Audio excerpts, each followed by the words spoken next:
আমার গত ভিডিওতে আমি আমকা এবং TFX কানের ওপর একটি তুলনামূলক ভিডিও বানিয়েছিলাম। দর্শকেরা প্রথম থেকেই এই প্রশ্ন তুলেছিল আমকার বর্তমান স্ট্যাটাস কী, কীভাবে তুরস্ক এত তাড়াতাড়ি TFX কানের মতো জটিল প্রযুক্তির এক বিমানের প্রোটোটাইপ বানাতে সক্ষম হয়েছিল। এটি আমরা এই ভিডিওতে বিশদে আলোচনা করব। প্রথমে বলবো টার্কিশ এরোস্পেস ইন্ডাস্ট্রিজের কথা। 2010-এ তুরস্ক সিদ্ধান্ত নেয় F-35-এর সাথে সম্মিলিতভাবে অপারেশন চালানোর জন্য এক নতুন পঞ্চম প্রজন্মের এয়ার সুপিরিয়রিটি ফাইটার তৈরি করা হবে। এখানে বলা দরকার, তুরস্ক ন্যাটোর মেম্বার হওয়ায় পঞ্চম প্রজন্মের বিমান F-35 প্রজেক্টে প্রথম থেকেই অংশীদার ছিল। এমনকি F-35-এর ফিউজেলাজ তৈরির দায়িত্ব তুরস্কের ওপরেই ছিল। কিন্তু S-400 নিয়ে তুরস্কের সিদ্ধান্ত মার্কিন প্রশাসনকে এতটাই ক্ষুব্ধ করে যে তুরস্ককে F-35 প্রোগ্রাম থেকে বার করে দেওয়া হয়। ফলে তুরস্কের পক্ষে পঞ্চম প্রজন্মের বিমানের প্রযুক্তির সঙ্গে পরিচয় প্রথম থেকেই ছিল। F-35 প্রোগ্রাম থেকে বেরোবার পর তুরস্ক নিজেদের TAI বা টার্কিশ এরোস্পেস ইন্ডাস্ট্রির সহায়তায় 2017 থেকে দ্রুতগতিতে TFX নিয়ে কাজ শুরু করে। পাশাপাশি ব্রিটিশ BAE সিস্টেমও এই প্রকল্পের সহায়তা করতে থাকে।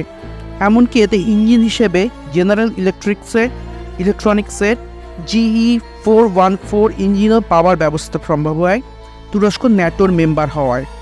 পাশাপাশি পরবর্তী সময়ে শোনা যায় রাশিয়াও এতে কিছু প্রযুক্তিগত সহায়তা তুরস্ককে দিয়েছিল। এই সমস্ত প্রচেষ্টার ফলস্বরূপ মাত্র 6 বছরে প্রথম প্রোটোটাইপের ট্যাক্সি ট্রায়াল শুরু করা সম্ভব হয়েছে। অপর এক অ্যাডভান্টেজ হলো TAI এর 50% শেয়ার আছে তুরস্কের সশস্ত্র বাহিনী ফাউন্ডেশনের। তাই তাদের রিকোয়ারমেন্ট আর কোম্পানির ওপর পূর্ণ নিয়ন্ত্রণ এই কান প্রোগ্রামে যে একটা আলাদা বুস্ট দিয়েছে তা বলাই যায়। এবার এখনও এই প্রোগ্রামে কী কী চ্যালেঞ্জ আসতে চলেছে বা এসেছে সেটা আমরা জানব। প্রথমত ইঞ্জিন নিয়ে TFX প্রোগ্রামে যথেষ্ট সমস্যা হচ্ছে। প্রথমে GE414 ইঞ্জিন ব্যবহারের পর সিদ্ধান্ত নেওয়া হয়েছিল, কিন্তু মার্কিন যুক্তরাষ্ট্র নতুন করে সমস্যার সৃষ্টি করতে পারে এই আশঙ্কায় টাসুস ইঞ্জিন ইন্ডাস্ট্রিজের ওপর দায়িত্ব দেওয়া হয় TEI TF-10000 টার্বোফ্যান ইঞ্জিন তৈরির। কিছুটা হলেও এই কাজ এগিয়েছে। অন্য একটি উদ্যোগ হলো রোলস রয়েস এবং KALEর যৌথ উদ্যোগে নির্মিত ইঞ্জিন। তবে এখানেও সমস্যা হলো এক ইঞ্জিন থেকে অন্য ইঞ্জিনে পরিবর্তনের কাজ খুব একটা সহজ নয়। দ্বিতীয় সমস্যা হলো ফান্ডিং। এক্ষেত্রে তুরস্ক তার কিছু মিত্র দেশ একত্রে $50 বিলিয়ন ফান্ডের ব্যবস্থা করেছে, যেখানে এই প্রজেক্টে আজারবাইজান, পাকিস্তান যুক্ত হয়েছে। আমি খুব আশ্চর্য হব না যদি এই প্রজেক্টে সৌদি আরব, সংযুক্ত আরব আমিরাত, এমনকি বাংলাদেশের মতো দেশও এই প্রকল্পে অংশ নেয়। বিশেষত যেখানে TAI এবং PSC কামরার মধ্যে চুক্তি হয়েছে সেখানে সেদিকেই তা ইঙ্গিত করছে।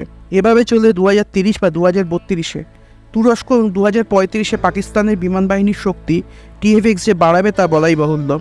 এবার আসি আমকা প্রসঙ্গে। 2010-এ ভারত সিদ্ধান্ত নেয় ভারত রুশ যৌথ উদ্যোগে সুখয় 57 ও ভারতীয় এর যৌথ উদ্যোগে FGF-A বিমান বানানো হবে। কিন্তু 2018-তে এসে ভারত বোঝে যে FGF-A তৈরিতে যে সময় এবং শ্রম লাগছে তাতে ভারত নিজেদের উদ্যোগে পঞ্চম প্রজন্মের বিমান বানিয়ে ফেলতে পারবে। তৎকালীন এয়ার মার্শাল বাদরিয়াও ঘোষণা করেন ভারত বাইরে থেকে কোনো পঞ্চম প্রজন্মের বিমান কিনবে না। এরপর ভারতীয় আমকা প্রজেক্টে গতি আসে। এই প্রসঙ্গে বিস্তৃত আলোচনার আগে বলা দরকার, এই প্রজেক্টে ভারত সরকারকে সম্পূর্ণ একা কাজ করতে হয়েছে। না কোনো বিদেশি সাহায্য, না কোনো বিদেশি ফান্ডিং। শুধু DRDO, এরোনটিক্যাল ডেভেলপমেন্ট এজেন্সি এবং হিন্দুস্তান এরোনটিক্স লিমিটেডের উদ্যোগে যতটা সম্ভব কাজ হয়েছে। এক্ষেত্রে কিছু প্রযুক্তি, সাবসিস্টেম, আর্মামেন্ট, সিমুলেটরের মতো অংশ ডেভেলপ করা সম্ভব হয়েছে। কিন্তু এর জন্য যে টাকা সরকার থেকে অ্যালটমেন্ট জরুরি সেটা হয়নি। না CCS বা ক্যাবিনেট কমিটি অফ সিকিউরিটির অ্যাপ্রুভাল মিলেছে, না তার জন্য অর্থ মঞ্জুর হয়েছে। আর যদি CCS-এর অ্যাপ্রুভাল মেলে তবেই প্রথম প্রোটোটাইপ নির্মাণ সম্ভব হবে, না হলে 2025 বা 2026-এর মধ্যে আমকার প্রথম উড়ান সম্ভব নয়। দ্বিতীয় সমস্যা হলো ইঞ্জিনের। কাবেরী ইঞ্জিনের নির্মাণ শুরু হওয়ার পর কাবেরী নদী দিয়ে অনেক জল গড়িয়ে গেছে। এখন সমস্যা সম্পূর্ণভাবে সমাধান হয়নি। তবে আশা আলো একটাই যে ফরাসি স্যাফরন ইঞ্জিন নির্মাণ সংস্থা তাদের পরবর্তী প্রজন্মের ইঞ্জিন প্রযুক্তি ভারতকে দিতে রাজি হয়েছে। সূত্রের খবর 2024-এ নির্বাচনের পর 200টি ইঞ্জিন কেনার জন্য কথা হতে পারে। তৃতীয় সমস্যা হলো ফান্ডিং। 2024-এ সাধারণ নির্বাচনের কারণে ভারত সরকারের পক্ষে আমকা প্রজেক্টে আলাদা করে মোটা অঙ্কের অর্থ অ্যালট করা সম্ভব নয়। আর বিশেষজ্ঞদের মতে এতে অন্তত $20 বিলিয়ন খরচ হবে, কেননা 2016-তে TFX প্রজেক্টের কস্ট ছিল $9 বিলিয়ন। তবে আসল সমস্যা হলো যদি পাকিস্তান আজারবাইজান জোটের হাতে TFX কান বা J-31-এর মতো অত্যুন্নত বিমান এসে পড়ে 2030 নাগাদ, তবে পরিস্থিতি ভারতীয় নিরাপত্তার পক্ষে বিপজ্জনক হয়ে দাঁড়াবে। এর সমাধানটা কি? ভারতকে যত দ্রুত সম্ভব আমকা প্রজেক্টের জন্য CCS বা ক্যাবিনেট কমিটি অন সিকিউরিটির অনুমোদন নিতে হবে। দ্বিতীয়ত, ফান্ডের সমস্যা মেটাতে ভারতকে তুরস্ক বিরোধী শক্তি যেমন গ্রিস, আর্মেনিয়া বা ইসরায়েলের সঙ্গে মিলিতভাবে আর্থিক ও প্রযুক্তিগত বাধা অতিক্রম করতে হবে। তৃতীয়ত, ততদিন স্টপ গ্যাপ হিসেবে মার্কিন F-35 কম সংখ্যায় হলেও ভারতীয় বিমান বাহিনীতে সামিল করতে হবে। আরেকটি সমাধান হচ্ছে ব্রিটিশ টেম্পেস্ট বা ফ্র্যাঙ্কো জার্মান ষষ্ঠ প্রজন্মের বিমান প্রোগ্রামের সদস্য হওয়া।